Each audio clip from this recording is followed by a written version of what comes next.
എന്താണ് ഇതിന്റെ അർത്ഥം? നിങ്ങൾ ഒരു പുതിയ വീട് വെക്കുന്നു, അല്ലെങ്കിൽ പുതിയൊരു വാഹനം വാങ്ങുന്നു, അതുമല്ലെങ്കിൽ നിങ്ങൾക്ക് നല്ലൊരു ജോലി ലഭിക്കുന്നു. ഇത് കണ്ട് നിങ്ങളുടെ അടുത്ത് നിൽക്കുന്ന ഒരാൾ ചിരിക്കുന്നുണ്ടാകാം. പക്ഷേ ആ ചിരിക്കുള്ളിൽ ഒളിഞ്ഞിരിക്കുന്നത് കൊടും അസൂയയാണെങ്കിലോ? ആ വ്യക്തിയുടെ ഉള്ളിലെ തീവ്രമായ അസൂയയും നിരാശയും ഒരു മോശം തരംഗമായി നിങ്ങളുടെ നേർക്ക് വരുമ്പോൾ അത് നിങ്ങളുടെ പ്രഭാവലയത്തെ അല്ലെങ്കിൽ നിങ്ങളുടെ ചുറ്റുമുള്ള സംരക്ഷണ വലയത്തെ ഭേദിക്കുന്നു. ഇതിനെയാണ് ലളിതമായ ഭാഷയിൽ നമ്മൾ കണ്ണേറ് എന്ന് വിളിക്കുന്നത്. ഇതൊരു അന്ധവിശ്വാസമല്ല എന്ന് പറയാൻ കാരണം, ചാണക്യൻ തന്റെ ചാണക്യ നീതി എന്ന ഗ്രന്ഥത്തിൽ ശത്രുക്കളെ തിരിച്ചറിയുന്നതിനെക്കുറിച്ച് പറയുമ്പോൾ ഏറ്റവും സൂക്ഷിക്കേണ്ടത് രഹസ്യ ശത്രുക്കളെയാണെന്ന് പറയുന്നുണ്ട്. ആരാണ് ഈ രഹസ്യ ശത്രുക്കൾ? നിങ്ങളുടെ മുന്നിൽ നിന്ന് നിങ്ങളെ പുകഴ്ത്തുകയും എന്നാൽ മനസ്സുകൊണ്ട് നിങ്ങളുടെ പതനം ആഗ്രഹിക്കുകയും ചെയ്യുന്നവർ. അവരുടെ ആഗ്രഹങ്ങൾക്ക് അല്ലെങ്കിൽ അവരുടെ ആ നോട്ടത്തിന് നിങ്ങളെ നശിപ്പിക്കാനുള്ള ശക്തിയുണ്ട്. അസൂയ എന്നത് വളരെ ശക്തമായ ഒരു വികാരമാണ്. ഒരാൾ നിങ്ങളെ നോക്കി അസൂയപ്പെടുമ്പോൾ അവരുടെ തലച്ചോറിൽ നിന്നും പുറപ്പെടുന്ന തരംഗങ്ങൾ നിങ്ങളുടെ ആത്മവിശ്വാസത്തെയും തീരുമാനങ്ങൾ എടുക്കാനുള്ള കഴിവിനെയും ബാധിക്കുന്നു. പലപ്പോഴും നമുക്ക് അകാരണമായി ദേഷ്യം വരുന്നതും ചെയ്തുകൊണ്ടിരിക്കുന്ന കാര്യങ്ങളിൽ പരാജയപ്പെടുന്നതും ഇതുകൊണ്ടാണ്. നമ്മുടെ പൂർവികർ വെറുതെ കരിപ്പൊട്ട് തൊടാനോ ഒഴിഞ്ഞു മാറ്റാനോ പറഞ്ഞിരുന്നില്ല. അവർക്കറിയാമായിരുന്നു മനുഷ്യന്റെ മനസ്സിന്റെ ശക്തിക്ക് മറ്റൊരാളെ സ്വാധീനിക്കാൻ കഴിയുമെന്ന്. അത് നല്ലതിനാണെങ്കിൽ അനുഗ്രഹം, ചീത്തക്കാണെങ്കിൽ ശാപം അല്ലെങ്കിൽ കണ്ണേറ്. വിഷയത്തിന്റെ ഏറ്റവും പ്രധാനപ്പെട്ട ഭാഗത്തേക്ക്, അതായത് ഈ കണ്ണേറ് മാറ്റാനുള്ള ചാണക്യ തന്ത്രങ്ങളിലേക്ക് കടക്കുന്നതിന് മുൻപ് ഒരു ചെറിയ കാര്യം. നിങ്ങൾക്ക് എപ്പോഴെങ്കിലും ഇത്തരത്തിൽ മറ്റുള്ളവരുടെ അസൂയ കാരണം പരാജയങ്ങൾ സംഭവിച്ചതായി തോന്നിയിട്ടുണ്ടോ? ഉണ്ടെങ്കിൽ ഈ വീഡിയോ ഒന്ന് ലൈക്ക് ചെയ്യുകയും നിങ്ങളുടെ അനുഭവം താഴെ കമന്റ് ചെയ്യുകയും ചെയ്യൂ. നിങ്ങളുടെ ഓരോ കമന്റും മറ്റുള്ളവർക്ക് ഈ വിഷയം കൂടുതൽ മനസ്സിലാക്കാൻ സഹായിക്കും. ഇനി നമുക്ക് ചാണക്യന്റെ കാഴ്ചപ്പാടിലൂടെ ഇതിനെ കാണാം. ആചാര്യ ചാണക്യൻ പറയുന്നു, പാമ്പിനേക്കാളും അപകടകാരിയാണ് ദുഷ്ടനായ മനുഷ്യൻ. കാരണം പാമ്പിനെ മന്ത്രം കൊണ്ടോ ഔഷധം കൊണ്ടോ മെരുക്കാം, എന്നാൽ ദുഷ്ടനെ മെരുക്കാൻ കഴിയില്ല. ഇവിടെ ദുഷ്ടൻ എന്നുദ്ദേശിക്കുന്നത് പുറമെ ചിരിക്കുകയും അകമേ അസൂയ വെച്ച് പുലർത്തുകയും ചെയ്യുന്നവരാണ്. കണ്ണേറ് അല്ലെങ്കിൽ അശുഭകരമായ ഊർജം നിങ്ങളെ ബാധിച്ചു എന്നതിന്റെ ലക്ഷണങ്ങൾ എന്തൊക്കെയാണെന്ന് ആദ്യം തിരിച്ചറിയണം. ചാണക്യതന്ത്രങ്ങൾ പ്രയോഗിക്കണമെങ്കിൽ ആദ്യം ശത്രുവിന്റെ സ്വാധീനം നമ്മളിൽ എത്രത്തോളം ഉണ്ടെന്ന് മനസ്സിലാക്കണം. ഒന്നാമതായി അകാരണമായ തളർച്ചയും മടിയും. നിങ്ങൾ നന്നായി ഉറങ്ങുന്നുണ്ടാകും, നല്ല ഭക്ഷണം കഴിക്കുന്നുണ്ടാകും, എന്നാലും രാവിലെ എഴുന്നേൽക്കുമ്പോൾ മുതൽ വല്ലാത്തൊരു ഭാരമാണ്, ഒന്നും ചെയ്യാൻ തോന്നാത്ത അവസ്ഥ. ഇത് നിങ്ങളുടെ ശരീരത്തിന്റെ കുഴപ്പമല്ല, മറിച്ച് നിങ്ങളുടെ ചുറ്റുമുള്ള ദോഷകരമായ ഊർജം നിങ്ങളുടെ ജീവശക്തിയെ വലിച്ചെടുക്കുന്നതാണ്. ഒരു കാര്യത്തിലും ശ്രദ്ധ കേന്ദ്രീകരിക്കാൻ കഴിയാത്ത അവസ്ഥയും ഇതിന്റെ ഭാഗമാണ്. രണ്ടാമതായി സാമ്പത്തിക തടസ്സങ്ങൾ.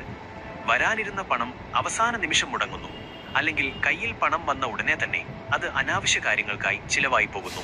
ഐശ്വര്യത്തിന് അസൂയയുടെയും കലഹത്തിന്റെയും ഇടയിൽ നിൽക്കാൻ കഴിയില്ല എന്ന് പഴമക്കാർ പറയുന്നു. കണ്ണേറ് ബാധിച്ച വ്യക്തിയുടെ സാമ്പത്തിക സ്രോതസ്സുകൾ പതിയെ അടഞ്ഞു തുടങ്ങും. കടം കൂടുക, കൊടുത്ത പണം തിരിച്ചു കിട്ടാതിരിക്കുക എന്നിവയൊക്കെ ഇതിന്റെ ലക്ഷണങ്ങളാണ്. മൂന്നാമതായി വീട്ടിലെ അസ്വാരസ്യങ്ങൾ. സ്നേഹത്തോടെ ഇരുന്നിരുന്ന കുടുംബാംഗങ്ങൾക്കിടയിൽ പെട്ടെന്ന് വഴക്കുകൾ ഉണ്ടാകുന്നു. ചെറിയ കാര്യങ്ങൾക്ക് പോലും വലിയ പൊട്ടിത്തെറികൾ നടക്കുന്നു. ഇത് വ്യക്തമായും പുറത്തുനിന്നുള്ള ഒരു മോശം ദൃഷ്ടിയുടെ ഫലമാണ്. നിങ്ങളുടെ വീടിന്റെ സമാധാനം നശിപ്പിക്കാൻ ആഗ്രഹിക്കുന്നവരുടെ നോട്ടം അവിടെ പതിഞ്ഞിട്ടുണ്ട്. കുട്ടികൾ കാരണമില്ലാതെ കരയുന്നതും വാശി പിടിക്കുന്നതുമൊക്കെ ഇതിന്റെ ഭാഗമായി കാണാം. ഇപ്പോൾ നിങ്ങൾക്ക് മനസ്സിലായി കാണും, കണ്ണേറ് എന്നത് വെറുമൊരു വാക്കല്ല, അതൊരു അവസ്ഥയാണെന്ന്. ഇനി ഇതിനെ എങ്ങനെ മറികടക്കാം? ഇവിടെയാണ് ചാണക്യന്റെ തന്ത്രങ്ങളും നമ്മുടെ പരമ്പരാഗത അറിവുകളും ഒന്നിക്കുന്നത്. ആദ്യത്തെ പരിഹാരം മൗനമാണ്. ചാണക്യനീതിയിലെ ഏറ്റവും പ്രശസ്തമായ ഒരു ശ്ലോകമുണ്ട്: നിങ്ങളുടെ പദ്ധതികൾ പൂർത്തിയാകുന്നതുവരെ അത് ആരുമായും പങ്കുവെക്കരുത്. എന്തുകൊണ്ടാണ് അദ്ദേഹം അങ്ങനെ പറഞ്ഞത്? നിങ്ങൾ ഒരു കാര്യം ചെയ്യാൻ പോവുകയാണ് എന്ന് മറ്റുള്ളവരോട് പറയുമ്പോൾ കേൾക്കുന്ന എല്ലാവരും നിങ്ങൾക്ക് നന്മ വരാൻ ആഗ്രഹിക്കുന്നവർ ആകണമെന്നില്ല. അവരുടെ മനസ്സിലെ ഇവൻ അത് നേടരുതേ എന്ന ചിന്ത മതി നിങ്ങളുടെ വഴിയിൽ തടസ്സങ്ങൾ സൃഷ്ടിക്കാൻ. അതുകൊണ്ട് വിജയിച്ചു കഴിഞ്ഞ് മാത്രം ശബ്ദമുണ്ടാക്കുക. നിങ്ങളുടെ വിജയമായിരിക്കണം അവർക്കുള്ള മറുപടി. കണ്ണേറെ ഏൽക്കാതിരിക്കാനുള്ള ഏറ്റവും വലിയ കവചം നിങ്ങളുടെ രഹസ്യങ്ങൾ സൂക്ഷിക്കുക എന്നത് തന്നെയാണ്. പുതിയ വീട്, വാഹനം, ജോലി, വിവാഹം തുടങ്ങിയ കാര്യങ്ങൾ നടക്കും മുൻപേ കൊട്ടിഘോഷിക്കാതിരിക്കുക. രണ്ടാമത്തെ കാര്യം നമ്മുടെ പ്രഭാവലയത്തെ ശുദ്ധീകരിക്കുക എന്നതാണ്. നിങ്ങൾ ദിവസവും പലതരം ആളുകളുമായി ഇടപഴകുന്നവരാണ്. പലരുടെയും നോട്ടങ്ങളും ചിന്തകളും നിങ്ങളിൽ പതിക്കുന്നുണ്ട്. വീട്ടിൽ തിരിച്ചെത്തിയാൽ ഉപ്പുവെള്ളത്തിൽ കുളിക്കുന്നത് വളരെ ഫലപ്രദമായ ഒരു മാർഗമാണ്. ഉപ്പിന് അശുഭകരമായ ഊർജത്തെ വലിച്ചെടുക്കാനുള്ള കഴിവുണ്ട് എന്ന് ശാസ്ത്രവും ആധ്യാത്മികതയും സമ്മതിക്കുന്നു. പണ്ടുള്ളവർ കടലിൽ പോയി കുളിക്കാൻ പറയുന്നതിന്റെ ഒരു ശാസ്ത്രവും ഇതുതന്നെയാണ്. ആഴ്ചയിൽ ഒരിക്കലെങ്കിലും കല്ലുപ്പെട്ട വെള്ളത്തിൽ കുളിക്കുന്നത് നിങ്ങളുടെ ശരീരത്തിലെ മോശം തരംഗങ്ങളെ നീക്കം ചെയ്യും. കുളിക്കുന്ന വെള്ളത്തിലെ അല്പം മഞ്ഞൾപ്പൊടി ചേർക്കുന്നതും വളരെ നല്ലതാണ്. മൂന്നാമതായി ദൃഷ്ടിദോഷം മാറ്റാനുള്ള പരമ്പരാഗത രീതികൾ. ഇതിനെ അന്ധവിശ്വാസമായി കാണേണ്ടതില്ല. മനഃശാസ്ത്രപരമായി ഇതിന് വിശ്വാസത്തിന്റെ ശക്തി എന്നും പറയാം, അല്ലെങ്കിൽ ഊർജ്ജതന്ത്രത്തിന്റെ വശം വെച്ചും കാണാം.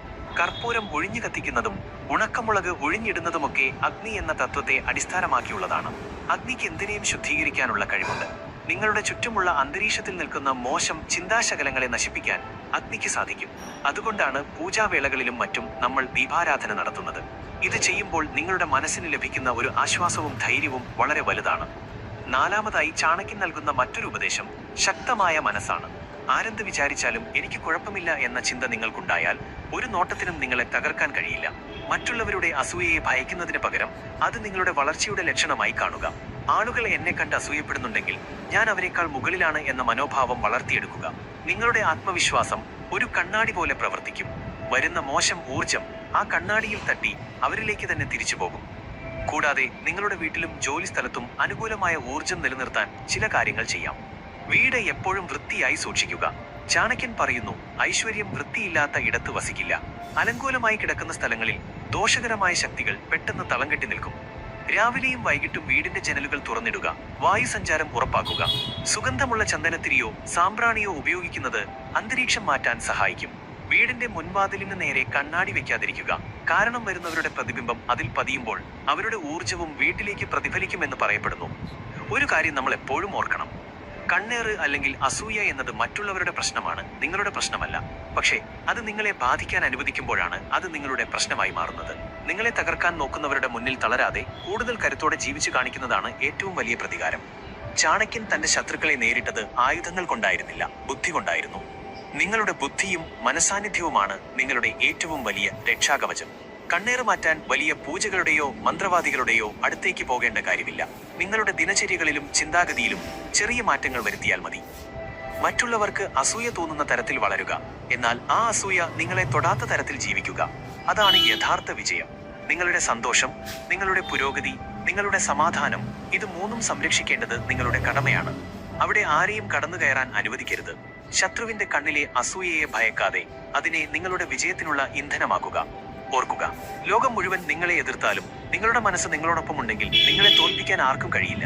കണ്ണേറ് ഒരു അന്ധവിശ്വാസമല്ല,